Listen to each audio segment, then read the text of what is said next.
Hello, you wonderful people, and welcome to another episode of Super Fantify. This week's show, we're talking about TV shows of the supernatural, fantasy, and science fictional genre. For today's episode, I'm going to talk about Onmyo Kaiten Rebirth Verse Season 1, Episode 2. A lot of really interesting things went down in this episode, so let's break it down. So picking up where Episode 1 left off, I meant to bring this up last episode, but, obviously we get the immediate answer this episode of, does anyone other than Takeru remember? And the answer is no. That's interesting that you would think even maybe like Tsukimiya might remember, but no, not her, not Seimei, no one. So now he looks like a madman when he's like, oh my God, Tsukimiya, you're okay, that's great. But then he gets captured again. Turns out that, Atsunaga is there to kind of, which you got to appreciate him being like, oh yeah, I'm just here because it's a pure coincidence. But then later on we find out he's like just as much of a fan of Tsukimiya as Takeru is. He even talks about like, oh, I've seen her in my dreams all the time. When Takeru tries to like explain everything, no one's going to believe him because he sounds like a madman. Even though he's like, yo, I did this. I had the power to fight Oni. I did it. But then like Seimei kind of sees him as like a madman, but it's like, oh, you seem like you might be interesting. So they test it out, and it kind of ends with Yura beating the crap out of him because it turns out he doesn't have access to the power. So kind of leaves shameful. But then when he leaves, he sees the stage for like that was being set up for like the ceremony performance. He's like, wait, this was all assembled beforehand, so what's going on? And he talks to Tsukimiya, and she says like, oh yeah, like that advisor or whatever is coming here in like half a month. So it's been like, because I think we saw a bit of a montage of like him helping out last episode, building it. So I guess he was here for like half a month until. So yeah, he's rewound all the way back, and now it's like, okay, this time I promise to protect you, Tsukimiya. I'm going to get stronger, but the only way to do that is go to Seimei and ask him for help.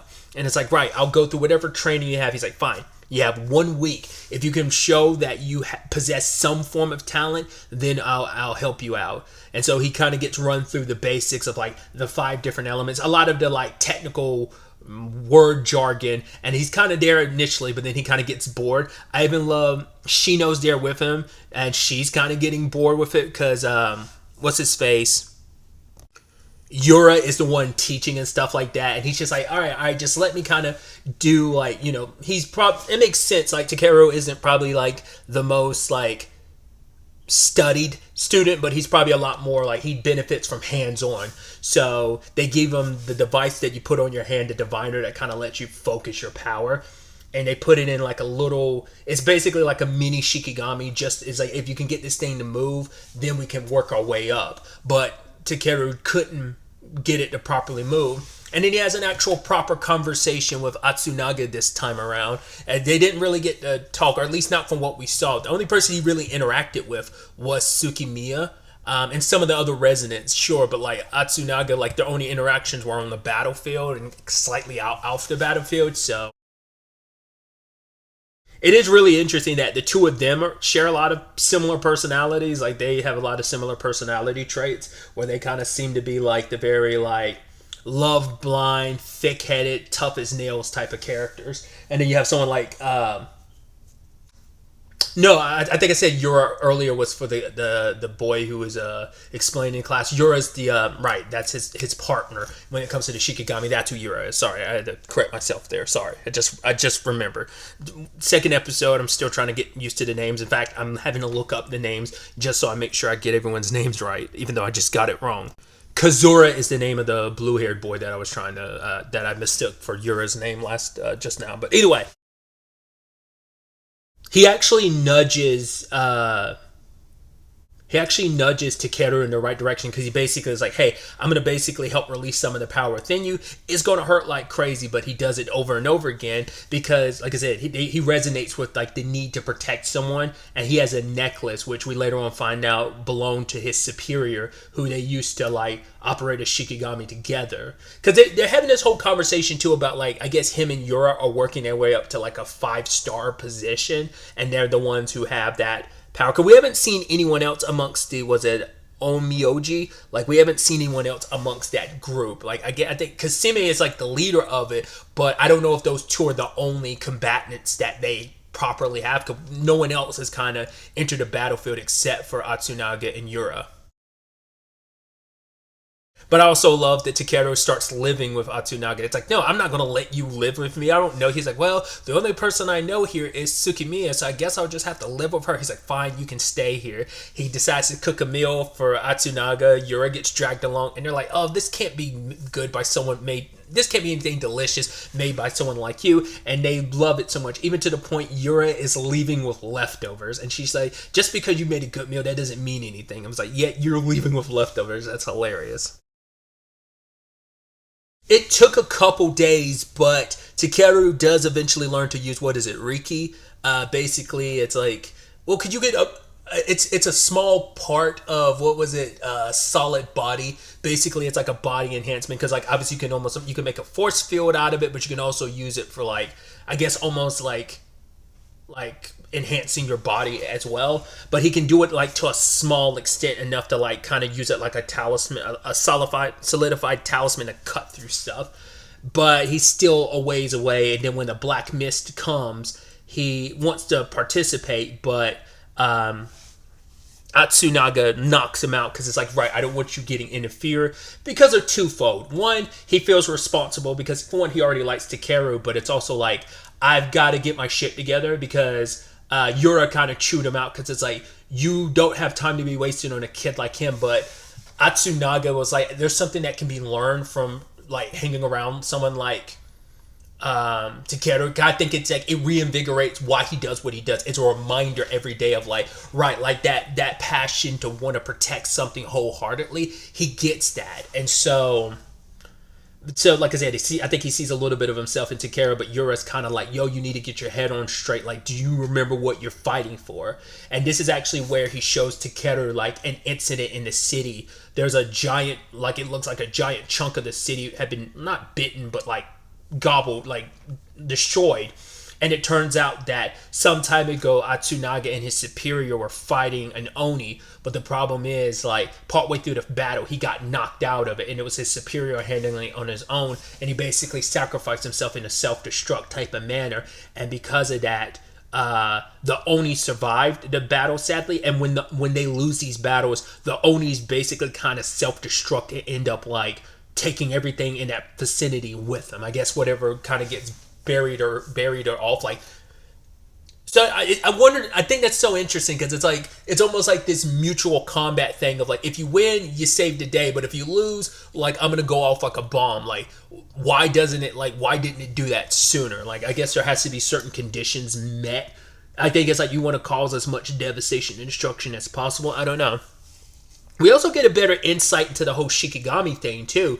They're not directly in the Shikigami. Basically, they're hooked up to like these like machines, because basically they imbue their spirits into the Shikigami. So like when they're inside of it, they're not properly inside of it. They're just like in like and then they kind of connect through some equipment to see what's happening, because I guess that it's a state. It basically puts their body in a position that connects with their spirits inside of the Shikigami. So I was like, interesting to know, like, it's such a, I don't want to use the word roundabout, but I would have thought like, oh, you just straight up inside the thing, which you technically are, but only your spirit is. Your physical body's still on the outside, which does beg the question. Well, I was about to say that would mean that his superior's body was still alive, but his spirit was destroyed. And I'm sure, like, once again, it's like your soul is gone, so your body's like a husk. So I'm curious, like, does that make you odd? Like, is his superior's body still out there, like, and maybe they have it frozen or in a like cryo state, trying to find a way to bring him back, but or maybe it is like no, we had to bury him, because once your spirit's destroyed, there's no going back.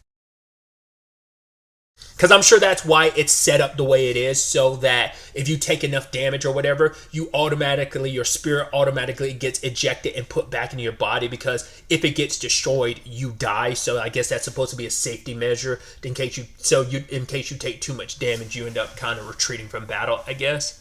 Because Yura definitely didn't do it on purpose. The way Atsunaga talked about it in the past made it seem like maybe he did, but I don't think he did it willingly. But he says it like almost like, oh, I bowed out of the battle. But Yura definitely did. And I think it was just like the shock of like, right, like taking so much damage, like snapped her, like released her spirit from the Shikigami, and she went back to her own body. That's my understanding of it. Maybe I'm off on that. But anyway, Atsunaga was trying to make a point to Takeru, telling him this story of like what's at stake, and he's like, I won't ever make that mistake again. He wants to get stronger to make up for that, and so it's like, I am going to protect whatever I need to, and that means like even I won't let someone like you get in my way to do that. Once again, it's also to protect Takeru because it's like I don't want you in the middle of something you're not ready for. I don't want more innocent blood on my hand. It's like I like you and I want you to be around, but if I have to be harsh and I have to be a dick to kind of get you to back down, then so be it. It's like it's kind of like I'd rather you be pissed and learn this lesson than go out there half cocked and end up dying. Either way, they go up against the Oni. It's interesting because like it's unclear whether or not, because I don't think there were multiple Oni attacks when Takeru got here. Maybe I had to correct myself on that. Maybe Takeru like was here a lot less time than I thought.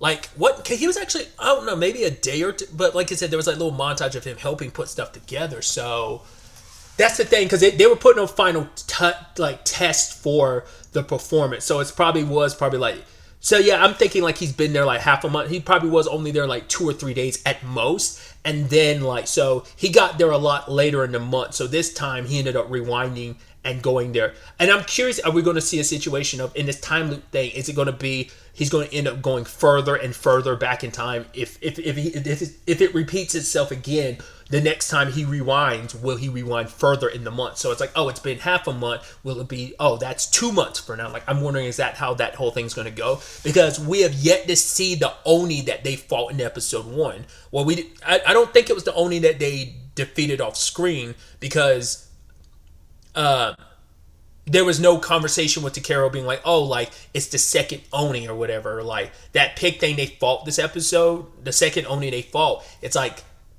there was nothing that came up last episode to make it seem like they fought 2 Oni in episode 1 that we saw, but none of them is the first one we saw at the beginning of the episode, well, the early parts of the episode. So that does kind of make me go, I have to go like, no, like I have to reevaluate how long Takeru was here. So we also don't know how often the Oni attacks end up happening. To have like one like that frequently, because that one was like 4 days later, because that first attack is like 3 days later, and then like the whole week time limit that Takeru has basically ended like when the second Oni that bore showed up. But either way, getting into that battle itself, when Yura gets knocked out, it's up to Atsunaga, and he plans on kind of sacrificing himself, but luckily Takeru jumps in, stops him, and knocks the thing back because, hey, he perfected the solid body technique. Well, the problem is, it had never worked until this moment, so he still jumped in half-cocked to kind of make this work, and that was the only time it did. And they're also witnessing, too, that he can't be affected by the black mist, whereas like everyone else freezes. They need to be in Shikigami, which, to be fair, they're not even physically there. Their spirits are, but he's the only person that can be physically in that space of the black mist and be okay. But Takeru and Atsunaga work together. In fact, he joins him in the Shikigami, and you see that his body just passes out where it is. What's interesting, too, is like while they're fighting, the power inside of Takeru like mutates the Shikigami, and so we see some of that transformed state take over like the arm and part of the face, and he obliterates the Oni with a hit, and they come back victorious. Yura's not too happy because she's like, right, you're not an Omni Yoji, I don't accept you amongst us type of thing. But Seimei finds him interesting. It's like, all right, you proved your point in the time limit, so yep, I will like properly train you on how to operate. In fact, I'm going to make you one of the Omni Yoji. Are you happy about that? And sure, for him, it's like, if it helps him get stronger to protect Tsukimiya, then he'll do whatever it takes. Some continued and fascinating developments and lore that we're building out. It's definitely going to be interesting to see where the next episode takes us. Hopefully, with enough training and preparation, he can prevent Tsukimiya from dying. But like I said, we don't know if her death is always going to be the trigger for a reset. Because it could be a thing of, for whatever, like there could be something special about her that she can't die, and something is set up, unbeknownst to her, unbeknownst to a lot of people, or maybe someone knows and they're just not saying anything, or maybe there's some outside power. Maybe it doesn't have to deal with her directly, but maybe it has. I mean, it has to have, like, because for Takeru to be the only one that remembers, and for that, once again, the reset to operate the way it did. It's not like he returned with what he was wearing when he first got to this world. He came into even though his wounds had healed, he's basically coming dressed and bandaged like he was before he got, at the end of last episode. So the restart might revolve more around him than it does Tsukimiya. Maybe specifically the restart is based around his own death. And then, like, who knows if he has a limited amount of, like, restarts before it's over, So stuff like that is something to keep in mind as we go forward. Obviously, this is based on an anime. I mean, I'm saying based on anime. Sorry, Jesus. This is an anime first and foremost, so there's no romance to be like, oh, where's it? I mean, yes, it's gotten adapted into a manga. I don't know where the manga stands in comparison. I'm sure it's further along than where the anime is released now, but like I said, there's no like roadmap to tell you exactly where the story's fully going to go, because the anime itself is the roadmap. So either way, like I said, I'm rambling at this point, but I'm excited to see where things go next and find out what we discover next. But really, that's all I want to talk about. Till the next time we meet, be happy, be safe, live life to the fullest, and enjoy it. Good day and goodbye.